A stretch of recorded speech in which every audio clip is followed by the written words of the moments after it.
Well, hello and a very warm welcome to tonight's special webinar, Get the Most Out of Your 2019. And I say tonight, of course it could be today, depending on where you are. This is being broadcast to an international group of people, all of whom I guess, and we'll find out soon, are on the line because of potentially looking to make some changes in 2019. I always think this is a very interesting time to do a webinar. Apparently yesterday, which was the 2nd of January, is apparently the most depressing day of the year, because that's the day people go back to sometimes jobs that they don't particularly like, to go back to businesses that they don't enjoy running potentially. So I always think about that at this time of year, and I think this is the third year that I've run a similar kind of webinar to give some kind of spark of inspiration as to perhaps 2019 could be the year for you to make some changes for the better. But we'll get onto that in a moment. Let's start the dialogue going. I like to make these webinars as interactive as possible. I've got some questions I'm going to be asking you as we move forward. I've got a number of polls. You should have found the question box, hopefully, on your control panel. I'm going to test that now. This is usually the most nerve-wracking part of the webinar for me, to make sure you can see the screen, which is the PowerPoint presentation. Get the most out of your 2019, and hopefully you can hear my voice. If neither of those things work, then we're in serious trouble. So if you can find the question box and pull up the question box and just type where you are dialing in from. Whether that be on the phone or through the internet, where you're joining this webinar from this evening, which city, which country, and I'll wait tentatively as people type in the question box on your control panel. If you have a look there now, I'm waiting for that first one to come through. We usually have a little bit of a time delay depending on where you are, so sometimes it takes a little while for people to respond. Okay, so got a couple of people now. Hello to John in New York. Hello to Jennifer, not far away from me, actually, down in London. A couple more people coming through. So if you're here and would like to say hello, please fire up the question box and drop me a message in there to say where you're from and what city you're calling in from this evening. I had a look at the delegate list a little bit earlier on today. A number of people who I've worked with in the past, a number of people who I know, and some people that I don't know so well. So if you're consuming any of my content for the first time, then a very, very warm, special welcome to you. There's a lot of content I put that out there on the internet. If you're connected with me on LinkedIn, you'll see that. And tonight we're going to focus really in on 2019 and perhaps thinking about some changes, whether that be career changes, whether that be you're thinking about starting a business, whatever that might be, whatever that means for you, we'll get into that. It's going to be quite a high level webinar. Obviously, we've only got an hour. This is going to run for about 45 minutes worth of content and then some time for Q&A at the end. Yeah, it's going to be quite high level. So I'm going to be talking about some high level concepts, and there's quite a lot of stuff I could talk about. But what I've tried to do is to focus in on some of the things, having coached people on a private basis for the last 12 months, or this year. I've been doing it for a lot longer than that, but this specific year, some of the things that have come out in my private coaching sessions with my executive career coaching clients. So I've focused on some of those things. Also going to talk a little bit about business as well. Housekeeping, you've got the question box. If you want to communicate with me at any point during the webinar, type a question in there. I'll either deal with it as we run, or I'll come onto those questions at the end. And if for whatever reason you lose your connection, it sometimes happens, or you have problems with the audio or visuals, if you log out and log back in again, that should fix the problem. I've only ever done one webinar, and I've done quite a lot where I've completely lost connection, and that's when the broadband went down. So I'm not expecting that to happen, but if I lose consciousness this end, I will stay where you are, and I'll dial back in and be right back to you. Okay, so got a few slides, not too many slides, but important just to have some visual content as well to accompany my voice. So moving forwards, so what are you looking to do? What are you looking to do in 2019? Now, there is a reason that you signed up for this webinar. There is a reason that you're spending 45 minutes of your time with me this evening. And what that reason is, only you know. If you want to tell me in the question box, that's great. We'll get onto that in a moment.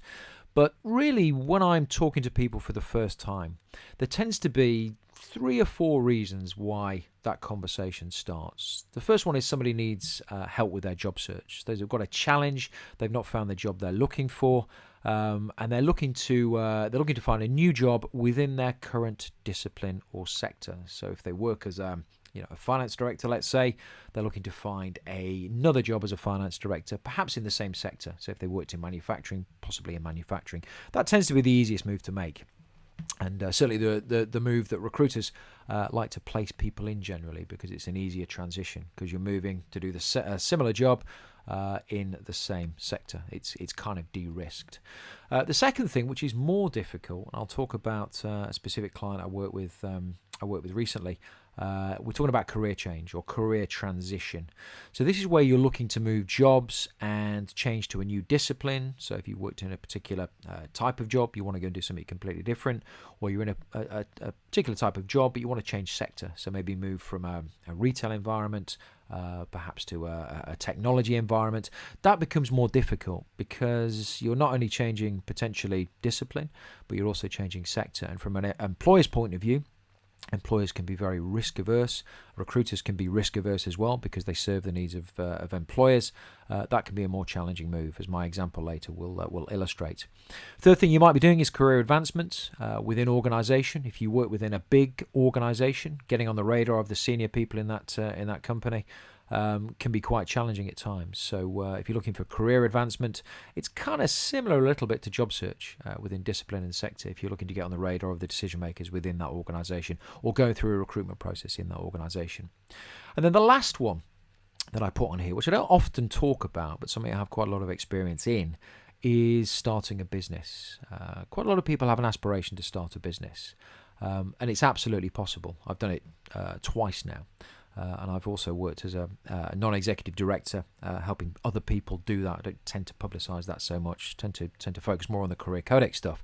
But starting a business is an option. And starting a business requires that you have an idea, some specialism, and it requires that there is a market for that. People are prepared to pay for your expertise, or prepared to pay for your product, whatever that might be. So starting a business is very much a real life option, and perhaps something that you've thought about before.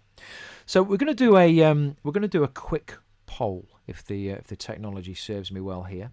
So I'm going to ask you a quick question. You should see this pop up on your screens. And the question I'm going to ask you is, what are you looking to do in 2019 in relation to one of those 4 things? So I'm going to ask you to pick one of those 4 things, and we're going to gauge the kind of mood on the line, who's looking perhaps to do what. And if none of those things apply, pick the thing that probably is most relevant to you. And I'm going to launch that now. I'll give you a short moment to answer that. You should see that pop up on the screen. Okay, so the poll is in progress. 58% voted. 67, 83. We're nearly at 100. Let's get to 100. Who hasn't voted? 92. Okay, I'll give you another 5 seconds. 5, 4, 3, 2, 1. Okay, let's close that poll. Let's see what the results are. Okay, let's share the results, and I can see these here. Okay, good. So 45% are looking to change jobs. In fact, let me drag this onto the other screen here if I can, so everyone can see. 45% looking to change jobs, 36% career change, career advancement 0%, and 18% starting a business. Okay. So the focus then for this session, this webinar, we're going to focus more on the job search, career change type stuff. There is some stuff in there for those of you who are looking potentially to start a business. In fact, it's fairly well balanced in terms of the content, but the career advancement stuff I won't touch on too much, if at all, in this session. Okay, so thank you for that. Let me hide those results and jump forward to the next screen. I always think it's important. I attend a lot of webinars online. And I always like to know a little bit about the person who's delivering that webinar. Why should I listen to that person? What gives them the authority to speak about a particular subject? So for those of you that don't know me, those of you that are consuming my content or attending this webinar for the first time, a really, really quick overview. I trained as a chartered accountant, qualified back in 2000. What are we, 19 years ago now, goodness me. Wasn't really cut out for accountancy, I didn't feel, as an auditor. So I left the accountancy sector, and by chance, by accident really, I fell into the recruitment industry. And that happened because I went to a financial recruitment agency and asked them to find me a job in industry. I worked in practice, and they found me a job. It wasn't in industry, or well, I guess it was, because it was working for them. So I became a recruitment consultant. I've not met many recruitment consultants that consciously go into the industry. People tend to fall into it, and I was no exception. So I worked my way through this business for about 5-6 years. When I did something else, I'll talk about it in a moment. And then I decided to start my own recruitment company. So I started a business from scratch with 2 colleagues. I'll talk a little bit about that in my business example later. Difficult time to do it. Made a success of that business, ran that business for about 5-6 years. And then in 2013, really as a result of the success of my first book, you'll see on the screen, Super Secrets of the Successful Job Seeker, I wrote this as a strategy for our recruitment company to differentiate ourselves in the marketplace, because majority of recruiters tend to focus on the client, because it's the client who pays the bill. And we decided we focus more on the candidate, and we try and help any candidate whether we place them or not. So I wrote this book, it was published, did very well, and people started to find this book on Amazon and then say to me, well, could you help me? Do you do some coaching? Can you help me? And I got this idea that I would leave my own recruitment company. I'd become a little bit disillusioned with recruitment, and I would reveal some of the trade secrets of how the job market really works, because how you may think it works and how it actually works can sometimes be two completely different things. And from talking to clients on one side, a whole host of different clients, different sizes, and talking to candidates on the other side, I got a really good feel through observation of what really makes successful job search, what makes people successful in the job market, and also, more importantly, how clients actually recruit. And not all clients or employers go to recruiters. Not all clients or employers go to job boards. Majority of recruitment is done in a place I call the hidden market, which I'll talk a little bit more about later on. And I would say the majority of job seekers out there don't really tap into the hidden market as well as they should do, and as a result they're missing out on potentially a multitude of opportunities before anyone else realizes those opportunities exist.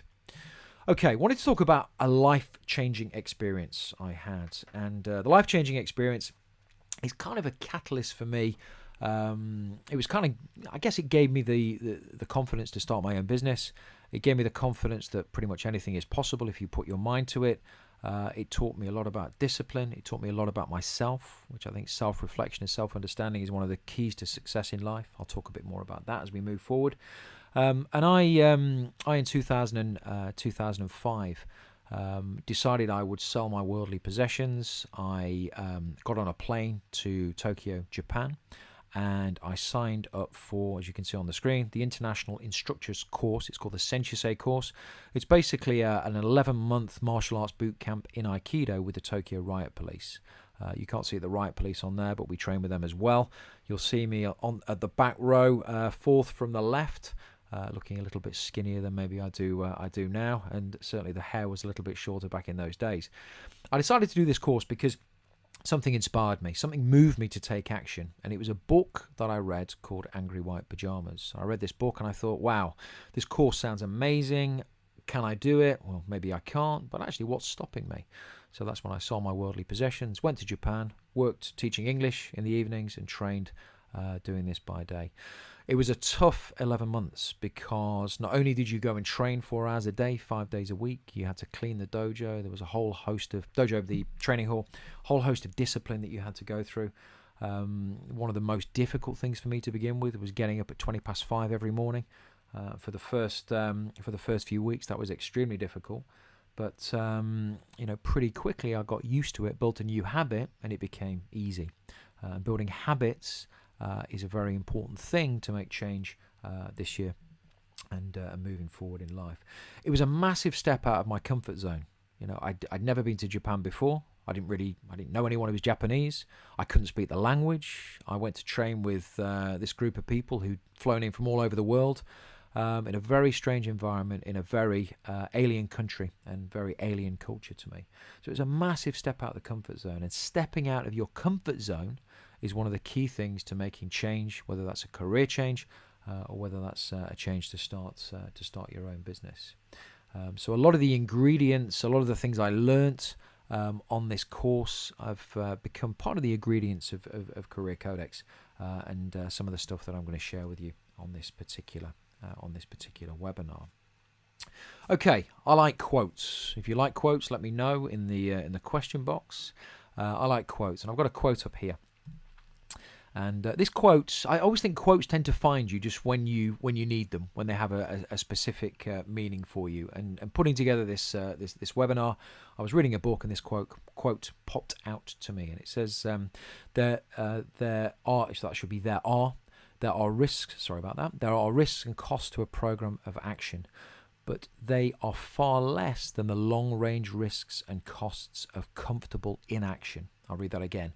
There are risks and costs to a program of action, but they are far less than the long-range risks and costs of comfortable inaction. Now, can anyone tell me in the question box who might have said that? If you want to have a guess in the question box, let me know. There is a little bit of a time delay, so I'm not going to hang around too much to get the responses, but if you've got an idea as to who said that quote, then let me know in the question box. Okay, somebody's saying Steve Jobs. No, good guess, but not Steve Jobs. I've got have I got here? Bill Gates, of course, the other one. No, not Bill Gates. Anyone else? Okay, not to worry. Let me show you. Let me show you who said this. And the person who said this, if I can move forward, just bear with me a second, is JFK, John F. Kennedy, former president of the United States. I did some research on this today. 35th president of the United States. And congratulations if you got that right. Thought that was a great quote. I Googled a little bit online today to try and understand what specifically that was relating to, but didn't come up with anything concrete, so I've not shared that. But I think the key message, if I go back, is the fact that you have to take action. So you're on this webinar tonight. You've got ideas about what 2019 might mean to you, but unless you take action, you're never gonna know whether that thing would work out. You're never gonna know what's possibly around the corner for you. So that really spoke to me. Action is very, very important indeed, and it's not reaction in my book to external circumstances. What it is proactive action, where you decide you're going to go after something, and you go after that something no matter what. And if you think about the scarcest resource that we have, that all of us have, that's time. We can't create more of it. We can't buy more of it. Time is our scarcest resource. And if we're gonna be something else, if we're going to move forward, we've got to find the time to take action to help us move towards our goal. And that's often one of the most difficult things that people find. You know, the excuse is I don't have enough time. I'm too busy doing other stuff. But if there's something you really, really want to do, there's 24 hours in the day, and carving out some time is absolutely possible. Okay, so let's move forward, and I'm going to talk a little bit about something called the comfort zone. I talked about the comfort zone in terms of me going to Japan, different country, completely alien environment, and the comfort zone I describe it as the people we know, the places we go, and the things we're used to doing. So it's the people you know, they exist in your comfort zone, you're comfortable with them. It's the places you go, your current workplace, or where you go to the gym or wherever. You kind of know the people there. You go to that place on a regular basis. It's pretty comfortable. It's not going to stress you out too much. And then the things you're used to doing. So, in your current role, you're used to doing certain things in a certain way. Probably quite comfortable doing it. If you take up, perhaps if you take up a new hobby. Which could be one of your resolutions for 2019. You're going to go to a place, potentially, let's say it's a sports hobby. You're going to go to a place where you don't know the people, you've not been there before, and you're going to do something that you haven't really done before.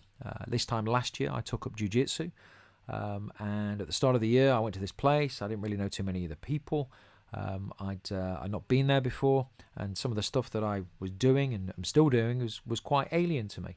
But it's amazing that 12 months on, that's become a really important part of my life. And actually, it's well within my comfort zone now, because my comfort zone has expanded to incorporate that new discipline.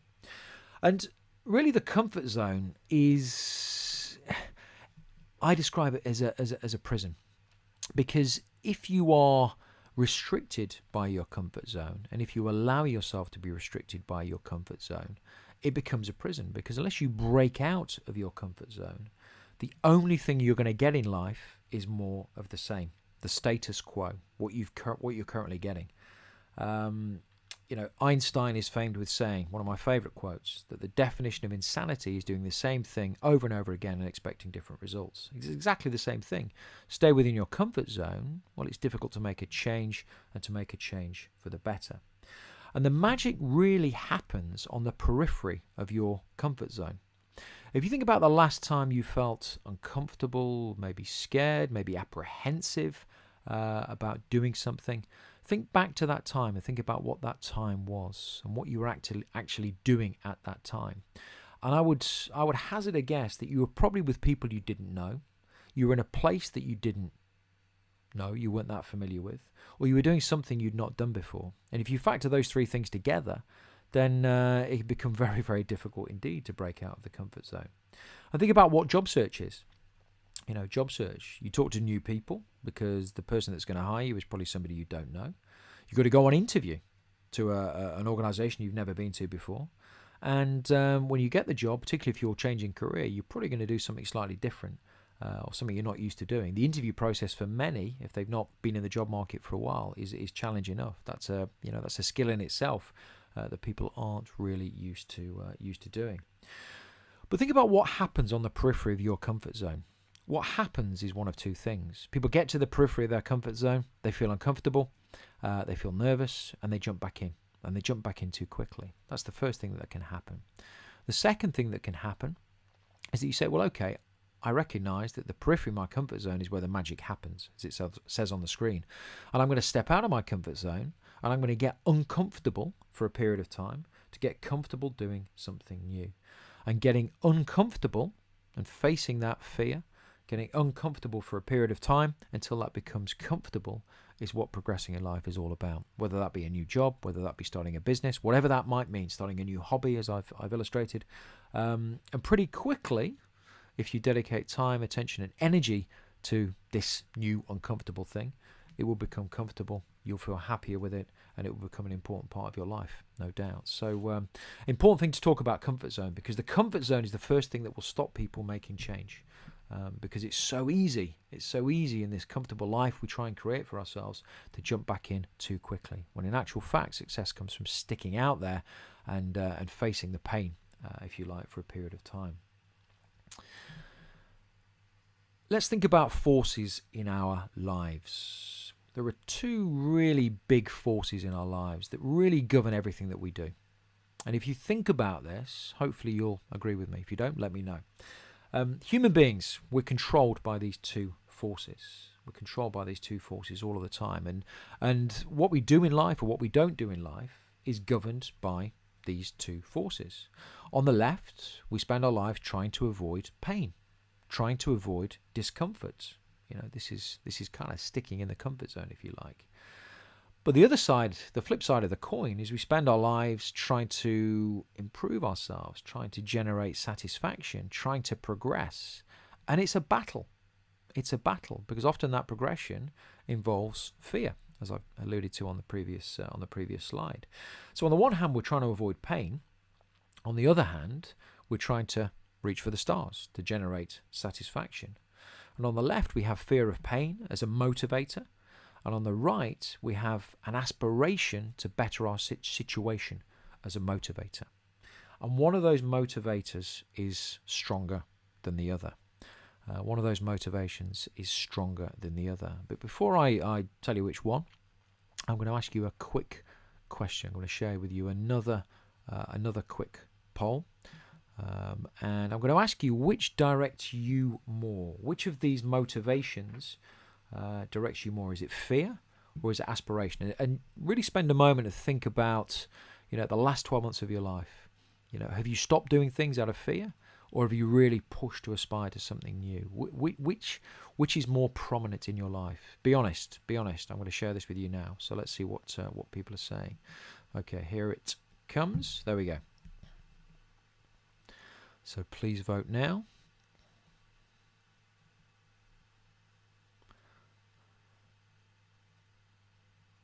Okay.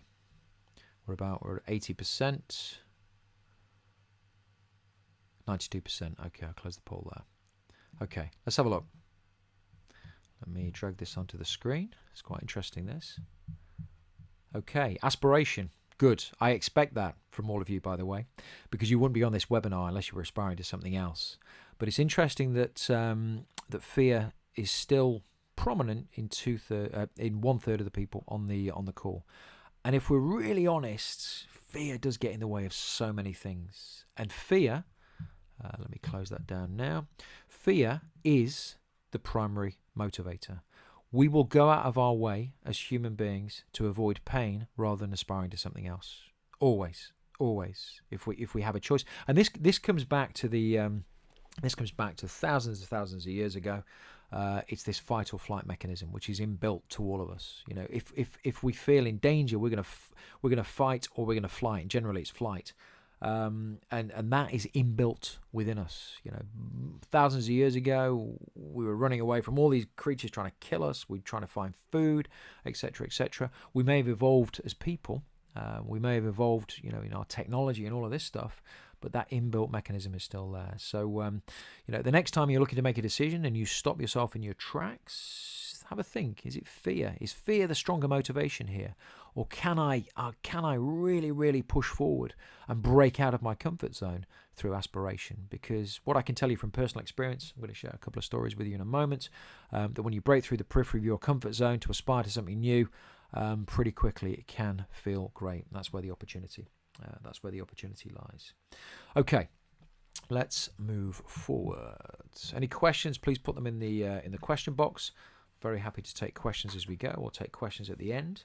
I'm going to share with you a bit of a business story now. I like to tell stories, real life stories. I like to tell stories. And I like to tell stories to illustrate points, because I think if you tell illustrate a point through a story format, people tend to remember it more. It's more believable. It's more easy to relate to. So I'm going to tell you a quick story. And one of the big factors in whether you're able to move forward and aspire to something new is your beliefs about your current situation and what's possible. Your beliefs about your current situation and what's possible moving forward are critical, because it's beliefs that drive thoughts, and it's thoughts that drive action. I don't believe in positive thinking. I believe in positive beliefs, strong beliefs, which drive thoughts, consistent thoughts over time, which drive consistent action over time. And one of the beliefs that we can have as human beings is the belief that we're going to fail. If we try something new, we're going to fail. And if we believe it, well, we think that's what's going to happen, so we're reluctant to take action. And I always think of this as quite an interesting topic, that there are people who start a business, people who want to start a business, and some people leave the safety of employment and start a business. That's a very brave decision. I'm going to talk about that in a moment. But there are other people that wait till they're perhaps made redundant, or wait till they're kicked out of their current employment, which forces them to take action. Now that, for me, is not proactive action necessarily. That's reacting to a situation to take advantage of that situation. And that's sometimes when people start their own businesses. The timing was not given by them, it was given by something else. But think about it. They could have left that business at any time, that employment at any time, and started their business when they chose to do it.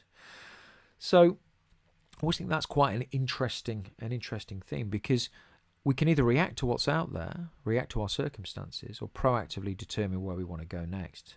And if you have ambition, if you have an idea, you have an aspiration to start your business, the best time to start it, in my book, is now. And I'm speaking from personal experience here. This is not, pie in the sky. I left my employment, my last paid employment or last full-time paid employment in September 2008, about a week before Lehman Brothers collapsed. You remember September 2008, shocking time around the world. Markets were crashing, banks were failing, or we found out were too big to fail. And a week before that, basically at the top of the market, no one saw this coming, I resigned from a well-paid job to start my own recruitment company. And you can imagine what happened. I panicked a little bit. I was with two colleagues. I wasn't on my own. We'd left to start this business. The clients that we would have gone after to recruit for, they told us there was a recruitment freeze on. My beliefs about the market at that time were, crikey, the market's not good, because it was all over the news. But I was lucky. I was very, very lucky, because I was committed. I'd made a proactive decision to leave employment and start a business. It wasn't a reactive one. It was a decision I made. But then I was lucky because the external events that turned up in the marketplace, it committed me, because I couldn't go and get another job because no one was recruiting, and certainly weren't recruiting recruiters. And my colleague at the time, I remember Danielle, my colleague, she, after about 6 weeks, 2 months, had a conversation with me and said, I think I'm going to go and try and get a job. Don't care what it is. I just want to get a job to pay the bills. And I said to her, if you do that, our business will fail. Because if you've got a plan B so early on, you're not going to focus on plan A. And we need to focus on plan A. So we were lucky because we were committed, and we stuck with that commitment. We built the business. 10 years on, that business is still going. I left in 2013 to start Career Codex. But the success of that business really came down to believing something different about the market, to what everyone else was telling us, that the market was bad, there was no recruitment. We believed that people, if they weren't recruiting now, would be recruiting soon. And what we found through different beliefs was that candidates were very keen to talk to us because they were nervous, and these candidates became clients, and the rest is history. And the other important thing was that there was no plan B. We could have had a plan B, but there was no plan B, because there was no way to get a job anyway. So because we focused on plan A, we had a much better chance of success. And that's an important lesson, I think, that plan A, plan B. If you have a plan B, forget plan B, because if you focus on plan B, if things go a little bit wrong, it's very easy to stick with plan B, and suddenly plan B becomes plan A. But plan A is what you really, really wanted. So that's a little story about business. I'll tell you a little story about the job market now. I think 64% of you were in the job search space. In the job market, you've got to be very careful about what you believe and who you listen to.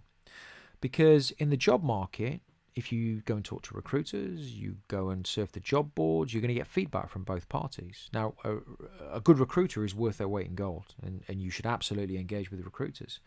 But what if you find yourself in a situation, particularly if you're looking to make a career change or career transition, where the position you want, the recruiters are saying, well, actually, it's too much of a leap of faith here. You're not quite right for this position. You don't have the experience on your CV or resume.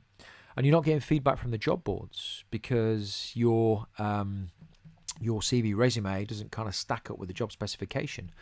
With many of the ways people filter CVs and resumes now, you got to tick the boxes to get through the first filter. You could be the best person, the best candidate for the job, but you're never going to get through that first filter going through that approach.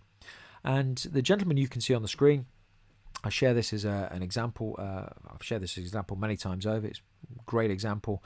You can read Jeff's recommendation on my LinkedIn profile. Jeff is a guy from the States. He's based in Washington, D.C., and he approached me a while back because he was looking to make a transition from the military, government sector military, into a private sector organization, from big corporate bureaucratic organization, into a commercial private sector organization. So you can only imagine the feedback that he'd had from recruiters, he'd had from job boards. He'd had not a lot of feedback, to be honest, because he'd not got many responses.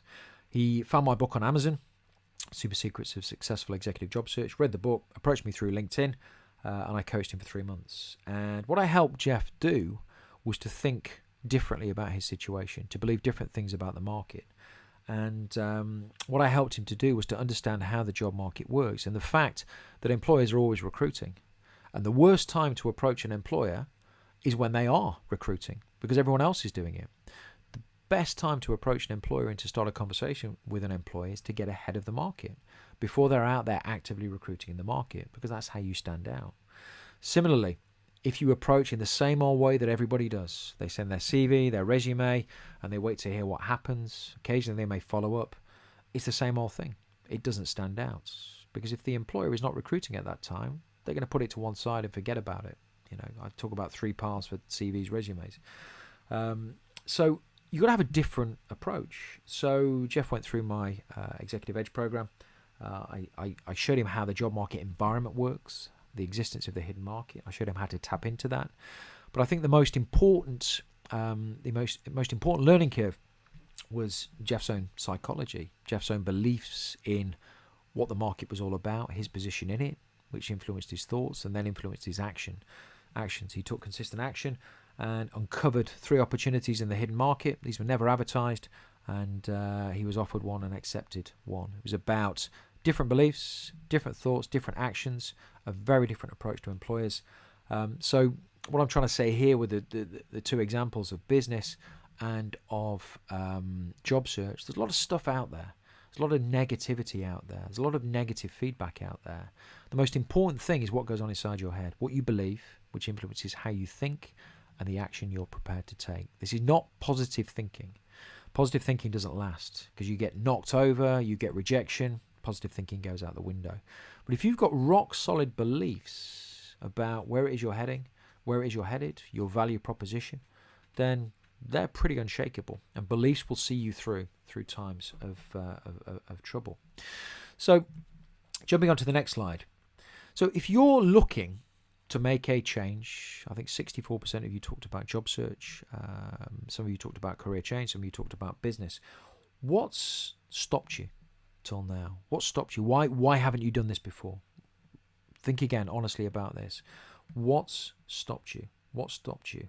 What's got in the way? What's been the brick wall that you've needed to smash through that you haven't smashed through? And there's a number of options I'm going to present to you on the poll I'm about to fire up. Perhaps you weren't sure how to get started. Perhaps you lacked the knowledge to do whatever it is you wanted to do. Knowledge of how to attack the job market. Knowledge of how to go out there and start a business. Perhaps you didn't have enough time. Yeah, or perhaps you started to attack the wall, but then something happened, something didn't go your way, and you stopped. So you started, but you stopped. So let's have a look at what people are saying. And this can mean anything to you. This could be, if it's job search, if it's a business, whatever it is, your big goal, the reason you're on here, what's stopped you from doing that until now? So I'm going to launch this poll now. Let's have a look.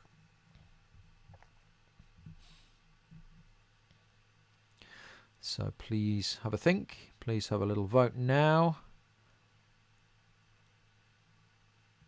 Okay. 58% voted.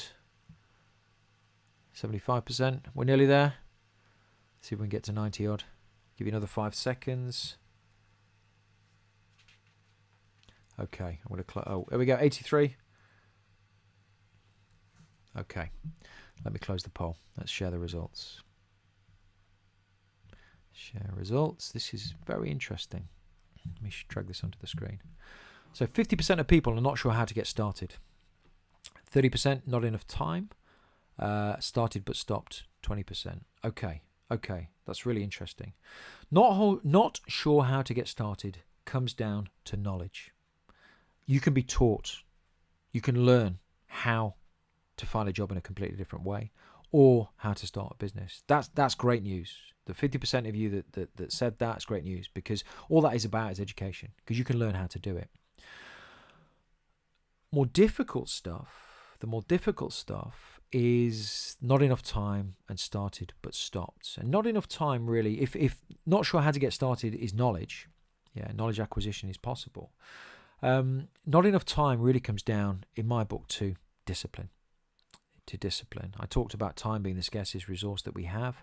We each have 24 hours a day. How we choose to spend it is up to us. So not enough time is really about discipline and productivity, about carving up the day, and I'm going to show you a couple of strategies in a moment as to how to do that so that you can create time, because we all have the same time.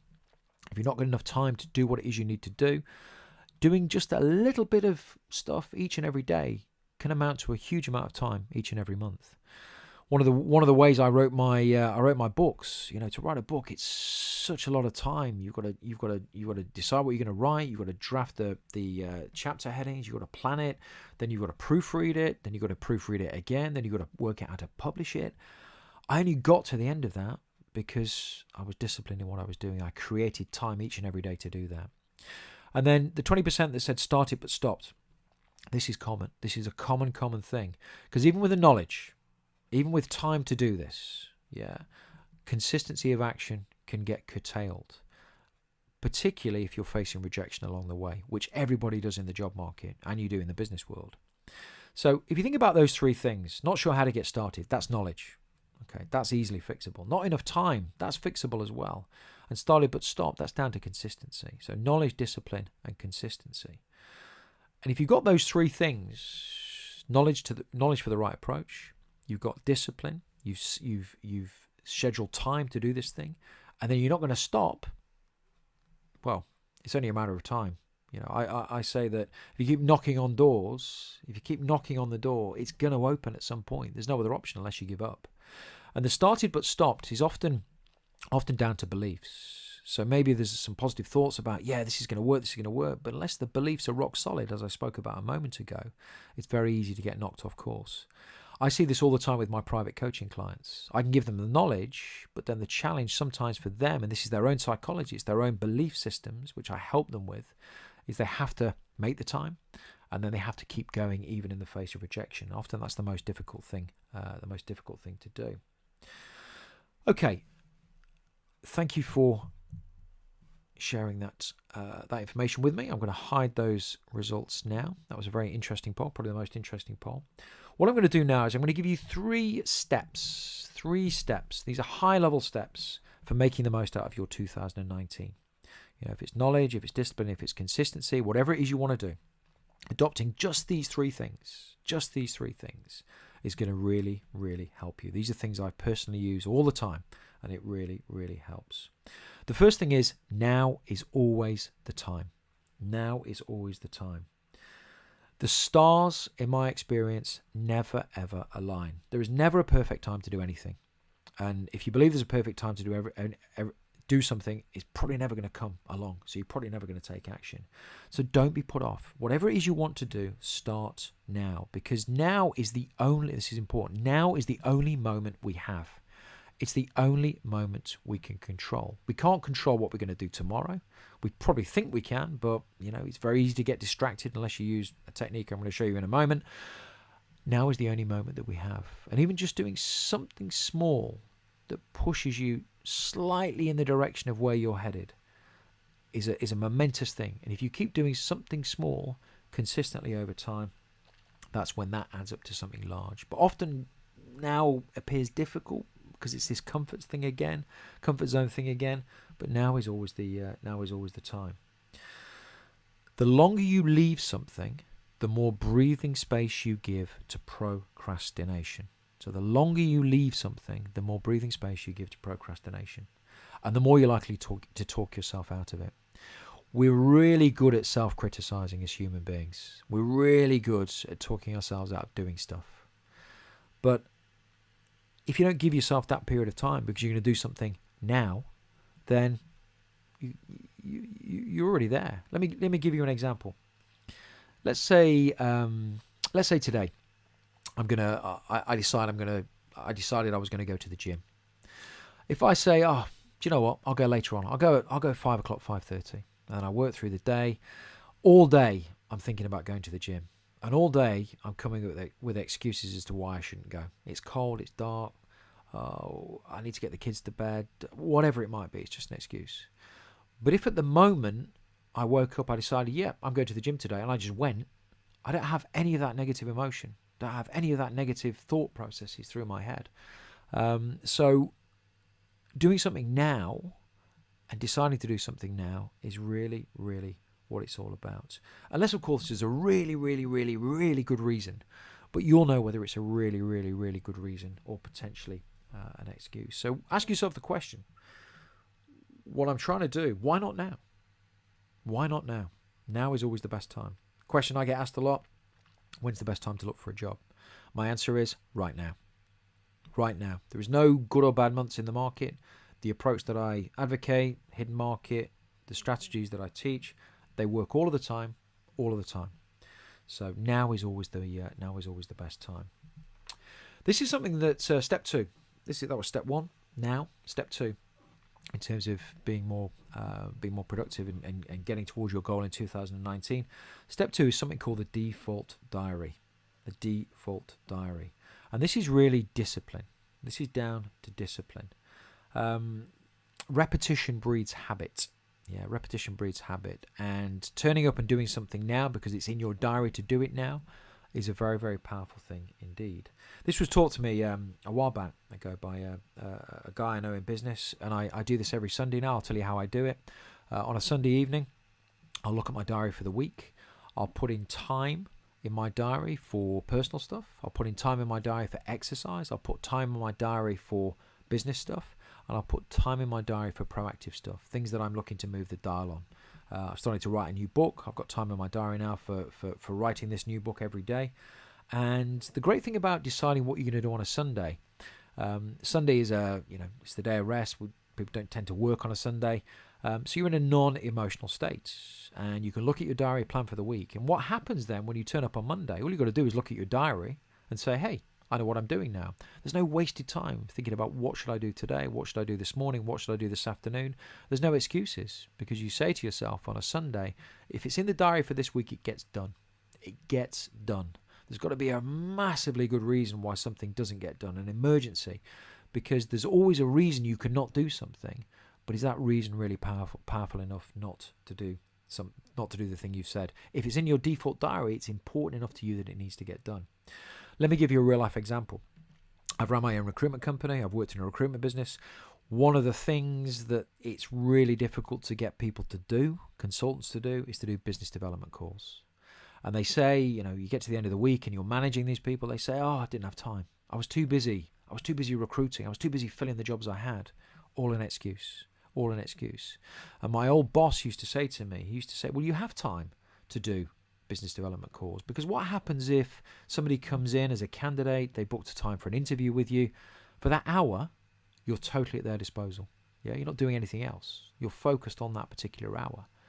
Well, that hour is just as important as an hour that you would dedicate for business development calls. The only thing that you're doing is making an excuse by not putting that in your diary, because if that's in your diary to meet somebody at a particular time, that's in your diary. Yeah, make the other thing, the more difficult thing, the comfort zone breaking out thing, put that in your default diary and stick to it. And I do this on a religious basis now. Every Sunday, if it's in the diary, it gets done. And I know I don't have to think about it. I know when I get to the end of the week, I can feel good about the week, because what I said I was going to do, I did. And there are so many people out there in the world that say one thing and do another, or say they're going to do something and don't do something. The default diary really, really helps you to get stuff done, and to get some of the more difficult stuff done. Okay, step 3. This is down to consistency. So let's say you've decided what you're going to do. You're making steps in that direction. Well, consistency is key, because generally things don't happen in an instant. Things take time. And consistency is always key, because there's no such thing as a smooth road. There's always bumps along the way, and how you respond to those bumps is entirely up to you. And there are generally 2 responses. The first one is the bump stops you in your tracks and you go and try something else. The second one, it's the motivation and the motion to keep going, because if you think about what a bump is, if you got one side of it, it's quite difficult. Yeah, but once you get over the top of that bump, you're a different person. You're a stronger person. And of course, when you're at the top of the bump and you're going down the other sides, it's all downhill, all that way until the next one. So can you keep going through those bumps? That's what consistency is all about.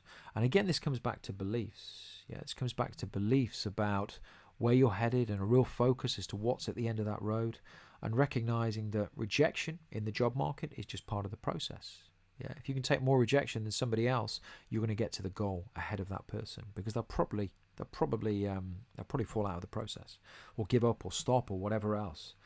So see bumps as part of the process. See bumps as normal, and focus on. I say this all the time to my private clients. Focus on the process, not the prize. You've got the goal, the thing that you want to do, or the place you want to get to. You've always got to have that goal in mind. But all you've got to think about, your default diary, run that process each week. Run that process each week. Whatever happens doesn't matter. If you don't hit the outcome this week, doesn't matter. As long as you run the process, you're moving closer to your goal, and the goal will take care of itself.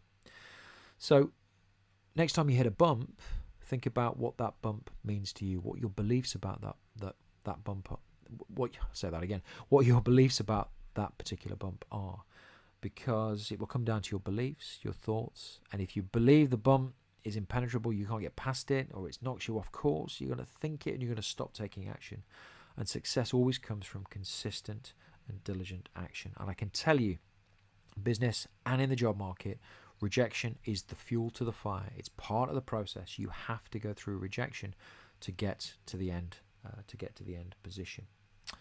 Okay, so there were 3 steps that I wanted to talk to you about to help you move forward in 2019. Very conscious of time. These things tend to overrun always, but I need to get out of here on time, because I've got a Executive Edge Online group coaching call at 1:30. So we will be out on time. But if you've got questions, please let me know. If I don't deal with them live on the session, I can come back to you afterwards via email. So if you've got questions, please fire those into the question box. Last question I wanted to ask you is, who's in control? Who's in control of your life? Do you react to things, or are you in proactive control of the direction you're headed in? Because they're completely different things. They both have the word action in. Reaction, something happens external to me. As a result, it impacts my ability to do something. Proactive goes the other way. Okay, I want to do something, I'm going to make it happen. So if you're reactive in life, it can sometimes feel you're on these strings, as the image on the slide shows. And moving from a reactive state to a proactive state does one magical thing. It puts you in control. And if you're in control, you have a chance of getting the results that you want. If you react to what's around you all the time, bounced around by what happens or doesn't happen, you're not really in control. And getting to the end goal can become extremely difficult. In the job market, to find success, you have to take proactive control of your situation. You can't control the job market. The job market is this big job market. It's going to work how it works. You need to understand how it works. That's part of the thing. But the only thing you can control to help you in your job search is what you do, how you do it, and whether you do it consistently. What you do, how you do it, and whether you do it consistently. And if you can do that for a period of time, you can find the opportunity that you want. And I see this all the time. Have a look at some of the LinkedIn recommendations on my profile. You'll see that it is possible, but it is about changing beliefs. It is about moving from a reactive to a proactive state. And it's about some of the things I've tried to illustrate on this webinar, the 3 steps, the 3 things that you can do. It's about taking consistent action over time. Knowledge, discipline, consistent action. Finally, you're the CEO. You're the Chief Executive Officer of your life and your future. And hopefully, if this webinar does one thing only, it's put you on track to realize that. Whether it's a job you're looking for, you're the CEO of your job search. Whether it's a business you're looking to start, well, you're the CEO of your business. And if you start to believe you're the CEO and you're in control of all of the pieces, you're going to act like the CEO, you're going to make things happen. You need a strategy. Think about what a CEO does. They help set the strategy along with the board. Their job is to motivate the troops, and their job is to hold the vision of the organization through thick and thin. So CEO, Chief Executive Officer, or is it continually eyeing your objective? C, continually E, eyeing O, your objective. That's really what it is, I think. And if you continually eye your objective and take action to move towards it, well, it's only a matter of time. Okay, last thing I'm going to talk about is the 3 Ps. As a CEO, there are 3 things you need to think about. First thing is positioning. What's your niche? Where are you going to position yourself? If you're starting a business, which markets are you going to be in? Which customers are you going to serve? Same in the job market. Which employers can you help? You've got to establish a niche. You can't be a generalist. No place for generalists in the marketplace. And one of the challenges people have in their job search is really focusing on what it is they want, because they believe that the more flexible they are in what they'll look for, the better chance they have. In fact, it's the reverse. So positioning on the left. Promotion. You've got to promote yourself. LinkedIn is a very powerful tool. Some of you no doubt came on this webinar through social media. I promoted this webinar on there. But you've got to promote in a way that isn't salesy, that isn't like everybody else. You've got to promote in a way that helps people. In the job search space, I talk about the hire cycle and the executive job seeker dichotomy. I talked earlier about the fact that approaching an employer, sending a CV or a resume and waiting for something to happen, it's not a great strategy. You should never approach an employer about your need for a job. It's about something else altogether. This is the hire cycle and the executive job search dichotomy. And then finally, performance. We can all get better. We can all get better. One of the things I learned in Japan, something called Kaizen, which is continual development, each and every day trying to get slightly better at something. And over a 12-month period, that makes you get better, really good at really advanced moving forward. So, to get better, you've got to measure what you do. You've got to assess what you do. You've got to ask the important questions of yourself. You then learn from the answers to those questions, and then you implement procedures, some of which I've shown you on this webinar, to help you move forward and perform better moving forwards. So, what next? What next for you? If you're on this webinar, I know 64% of the people on the webinar are here for job search. I run something called Executive Edge Online. I'm going to pop a couple of links into the chat box, and you're going to get these on an email after the webinar's over as well. Executive Edge Online teaches my Career Codex strategy for executive job search, and I have quite a lot of people going through this program at all times. It combines online content which you can access 24/7 with a fortnightly group coaching call. That's what I'm off to do very shortly.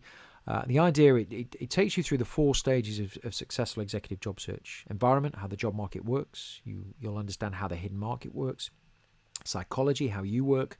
Planning, how to get clear and focused on what it is you want. And then process, which is the stuff you're probably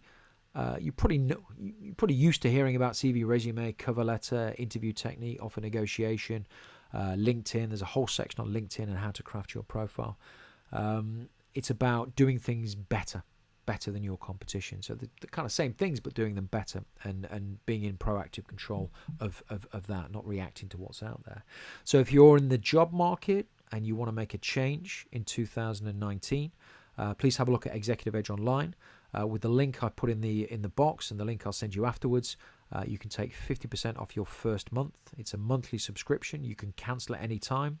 There is no long-term commitment, and you can stay as long as you like to get through the content and to attend the group coaching calls. Group coaching calls are more personal. Through the question box, you ask questions to me, it will help you take control and see the job market in a very different way, and your position in the job market in a very different way. The second link in there, it's entitled careercodex.com, CV, resume, LinkedIn review. If you want to talk to me on a one-to-one basis, that's the place to go. At the end of that conversation, I may direct you to Executive Edge Online if you're in the job market. But if you want to talk to me more specifically, where we're actually hearing each other's voices, then we can do that through that. If you're looking to start a business, that's the link to hit. If you want to get my take on it, my advice on it, based on my previous experience of starting businesses, very happy to do that. It will give you an opportunity to book some time in my diary to do that, and you'll get a free copy of my book, Super Secrets of Successful Executive Job Search. So that's pretty much it. If anyone has any questions, we're pretty much out of time, but if you do have questions, then feel free to email me at simon.gray@careercodex.com. You'll get a copy of this recording probably in the next couple of hours. You'll have my contact details on that. So if you've got any questions, comments, or feedback, then let me know. But if you are in the job market, do have a good look at Executive Edge Online. It's 50% off in the first month to give you an opportunity to try it. And if you want to talk to me about anything else, more specific to you on a one-to-one basis, then you can use the other link as well. So that just leaves me pretty much bang on time to say thank you very much for giving up your time to join me. Hopefully that was useful, inspiring, maybe pushed you slightly more out of the comfort zone to make some changes this year. And I wish you a very successful 2019. And of course, we can still say it, a very, very happy new year.